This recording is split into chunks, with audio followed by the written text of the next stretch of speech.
আসসালামু আলাইকুম, আশা করি আপনারা সব অনেক ভালো আছেন। অনেকদিন পর Xiaomiর একসাথে অনেকগুলো ফোন আসতে যাচ্ছে। তার মধ্যে প্রথমেই বাজেট রেঞ্জে আসতে যাচ্ছিল Xiaomi 11A MediaTek Helio G25 processor দিয়ে অ্যান্ড্রয়েড 12 ভার্সন এবং তার পাশাপাশি 50 মেগাপিক্সেলের ক্যামেরা সহ 5000 মিলিঅ্যাম্পিয়ারের ব্যাটারি দিয়ে।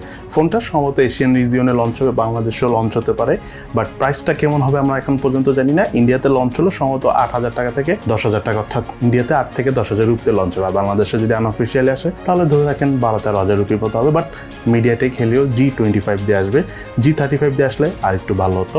সেই সাথে Poco X5, Poco X5 Pro এবং Redmi Note 12 5G এই তিনটি ফোনের টুকটাক সার্টিফিকেশনের কিছু লিকস আমরা দেখতে পেয়েছি, বাট কনফিগারেশনটা এখন পর্যন্ত জানি না। যতটুকু আমরা জানি যে Poco X5টা কিন্তু স্ন্যাপড্রাগনের 778G দিয়ে আসতে পারে। অনেক জায়গায় আমরা শুনতেছি যে 782 দিয়েও আসবে, সেটা কনফার্ম না কোন প্রসেসরে আসবে, IPS LCD প্যানেলও থাকবে। তবে এর পাশাপাশি Redmi Note 12 5G ফোনটা আসবে। Redmi Note 12 5G নামে কিন্তু কোনো ফোন চায়নাতে এর আগে লঞ্চ হয়নি, সো সর্বপ্রথম এটা হতে পারে এশিয়ান রিজিয়নে ফার্স্ট আসবে। তবে ওই সব ফোনের কনফিগারেশন আমরা জানি না, তবে এই ফোনগুলো এই ডিসেম্বর মাসেই লঞ্চ হবে।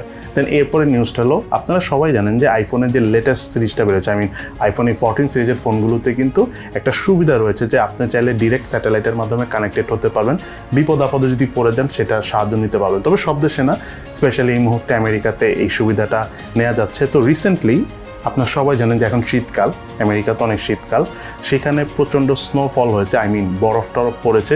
সেখানে একটা মানুষ আটকে গিয়েছিল, সে পরবর্তীতে এই স্যাটেলাইটের মাধ্যমে কানেকশন করে কানেক্টেড হয়ে পুলিশের সাথে যোগাযোগ করে সেখান থেকে বেঁচে এসেছে। আর আপনারা সবাই জানেন যে যেসব দেশে স্নোফল হয়, অনেক বরফ পড়ে, তখন কিন্তু আপনি যদি স্নোফলে আটকিয়ে যান, স্পেশালি এমন জায়গায় যদি চলে যান যেখান থেকে আপনি আর আসতে পারতেছেন না, তখন কিন্তু বেঁচে আসা খুবই কঠিন। সো লাকিলি বলেন বা কোইন্সিডেন্সলি বলেন বা অল ওভার সব কিছু মিলিয়ে অ্যাপেল কিন্তু একটা মানুষকে আবারও বাঁচালো। অ্যাপেলের একটা জিনিস, স্পেশালি আইফোনের কিছু জিনিসের মধ্যে একটা জিনিস খুব ভালো লাগে, সেটা হলো যে তারা যখনই কোনো ফিচার দেয়, নর্মাল অন্য কোম্পানিগুলো ফিচার দেয় ঠিকই, বাট দেখা যায় খুব লিমিটেডভাবে কাজ করে। বাট আইফোন দেখা যায় ফিচারগুলো যখন দেয় একদম 100% ভাবে কাজ করলেই দেয়, আদারওয়াইজ তারা দেয় না। এই কারণে দেখা যায় যে অ্যান্ড্রয়েড ফোনগুলোতে অনেক টেকনোলজি অনেক আগে এসে পড়লো, অ্যাপেলে আসতে কয়েক বছর ডিলে হয়। যেমন আমরা অ্যাপেলে এখনও বিশাল নচ দেখতেছি, হতে পারে আরও কয়েক বছর গেলে তারা নচটা তুলে ফেলবে।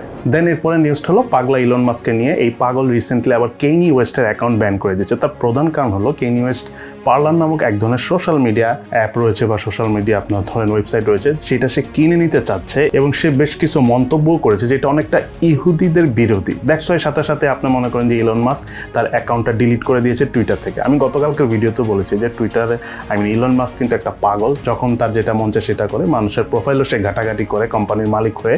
সো সে সেটাই করলো, কেনি ওয়েস্টের অ্যাকাউন্ট ডিলিট করে। যে আপনারা শুনলে খুব অবাক হবেন যে আমি কেন পাগল বলি। এই লোককে আপনারা আরও অনেক কিছু বলতে পারেন, চোরও বলতে পারেন, কারণ ইভেলির মালিক তো ধরেন যে অনেক টাকা পয়সা নিয়ে মানুষে অনেক কিছু দিছে, কিন্তু ইলন মাস্ক এমনও আছে অনেক টাকা পয়সা নিয়ে এখন পর্যন্ত কিছুই দেয় না। যেমন আপনারা যদি ইলন মাস্কের একটা সাইবার ট্রাক সে উদ্বোধন করেছিল 2019 সালে এবং 1 মিলিয়ন সাইবার ট্রাক সে প্রি-সেল করে ফেলেছিল, বাট এখন পর্যন্ত সে সাইবার ট্রাক কাউকে ডেলিভারি করতে পারেনি। এই কথাটা আমার নিজের কথা না, আপনারা যদি ইউএসএর one of the most popular tech YouTuber Marques Brownlee অর্থাৎ MKBHD ভিডিও দেখেন, আমি একটা লিঙ্ক ভিডিও নিচে দিয়ে দিব, সেখানে ইলেকট্রিক কার প্রি অর্ডার প্রবলেম যে ভিডিওটা রয়েছে তার, ওই ভিডিওটা যদি আপনারা দেখেন সেখানে আপনি ক্লিয়ারলি বুঝতে পারবেন যে ইলন মাস্ক বিশাল অঙ্কের টাকা নিয়ে অলমোস্ট গায়েব হয়ে গেছে। আছে ঠিকই, বাট কিছু করা যাচ্ছে না। মেইনলি যে বিষয়টা হলো ইলন মাস্ক ওই টাকা নিয়ে বিটকয়েন কিনেছে, বিটকয়েন থেকে লাভ করে এখন টুইটার কিনেছে, বাট হতে পারে কোনো এক সময় সে যদি চায় ট্রাক দিবে, না চাইলে নাও দিতে পারে। আর আমি এর আগেও বলেছি যে ইলন মাস্ক আসলে অনেক বড় একটা সেলস পারসন, সে সামহাও কোনো একটা অঙ্গ প্রতিষ্ঠানের সাথে আছে, এই কারণে তাকে কেউ ধরতেও পারতেছে না।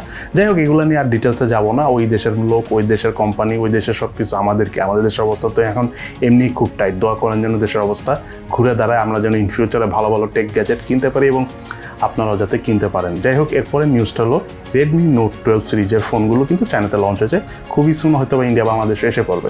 বাট যে বিষয়টা না বললেই নয়, যেটা চায়নায় লঞ্চ হয়েছে Redmi Note 12 series, specially Redmi Note 12 Pro মোবাইলটা, সেই ফোনটা বাংলাদেশে যখন লঞ্চ হবে প্রসেসরটা চেঞ্জ হয়ে যাবে। সম্ভবত বাংলাদেশে স্ন্যাপড্রাগনের 732G প্রসেসর, অর্থাৎ Redmi Note 10 Pro যে ফোনের প্রসেসর ছিল সেই প্রসেসর দিয়ে বাংলাদেশ এবং ইন্ডিয়াতে আসতে পারে, যেটা অবশ্যই খুব গুড কিছু না। আমার কাছে ওভারঅল খারাপই লাগতেছে, কারণ আমরা ধরে রেখেছিলাম যে একটা নতুন ভালো প্রসেসর আসবে, বাট এই এন্ডে হতে পারে তারা খুব একটা প্রসেসর পাচ্ছে না। দ্যাটস ওয়াই ডায়মেনসিটির প্রসেসরে বাদ দিয়ে, মানে ডায়মেনসিটি 1090 প্রসেসর, সরি 1080 যে প্রসেসরটা ছিল সেটার পরিবর্তে স্ন্যাপড্রাগনের 2 বছর আগে 732G প্রসেসর দিয়ে আনতে যাচ্ছে। তবে বিষয়টা সেই রিয়েলমির মতোই হয়ে গেল।